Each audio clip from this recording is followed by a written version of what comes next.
Hello everybody and welcome to Parks Pros. It's Drew here, and I'm finally back at Magic Mountain for another West Coast Racers construction update.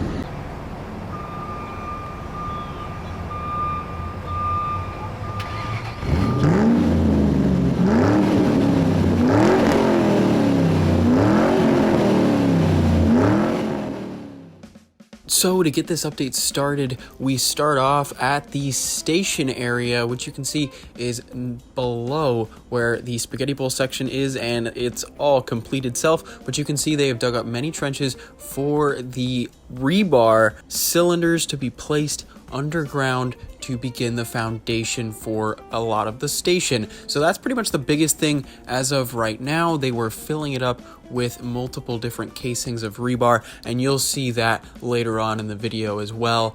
But besides that, they have placed down some gravel for the preparation for putting down asphalt, which is great news. And also they have finished the exterior, or at least the base of the building that will be holding some electrical equipment. And we now know that the area that we were talking about potentially being the extended queue will not be that. It will actually be a place where some equipment for the launches will be stored. We're not entirely sure what will be in there, but you can see some views of that here, kind of hiding behind the first and third launches. But besides that, some interesting stuff going on at the land that will be soon called the underground, and where the old ice cream shop is, that was painted gray a couple days ago, but that was just a primer. It is now being painted a vibrant blue that is the same on the West Coast Customs logo as well as the West Coast Racers logo. So that will look fantastic when it's all done being painted.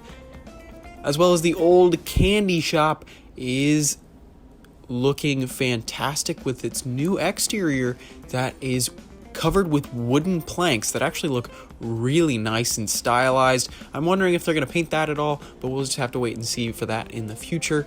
And besides that, foundations for the new bathrooms are done. And an interesting thing we saw from Jetstream was the fact that they are repaving the pathway where the old vending machines were on the second entrance to the underground.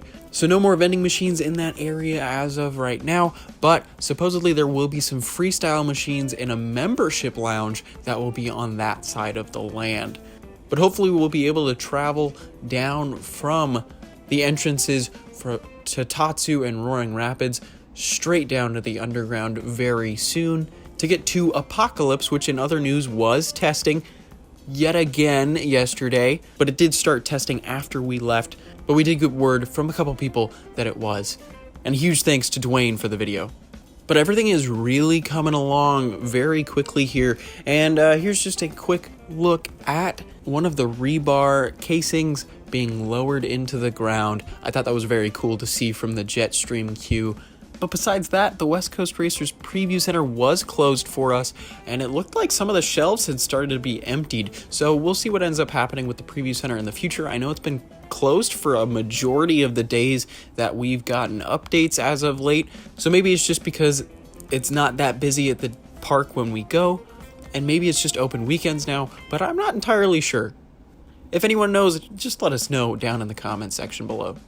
But moving on to our latest piece of news, and this is the fact that Green Lantern is being relocated to La Ronde over in Quebec, Canada. And I think it's a great fit for the park, but because of that, we did see the preparations for taking off pieces of track for Green Lantern First Flight. So they were tying it down and untying the piece of track to a crane multiple times. They didn't get it quite right while we were there, but they were definitely in the preparation for dismantling Green Lantern First Flight and then packing it away onto truck beds to ship it off to Canada, where it will be renamed Vipère and hopefully have a long and great life north of the border.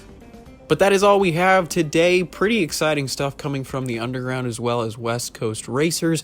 And hopefully the station will be going vertical in the next couple weeks. And with that, we will see the last pieces of track go in, as well as a full station building with theming done by West Coast Customs themselves, at least in the interior. So that will be amazing to see all that come together.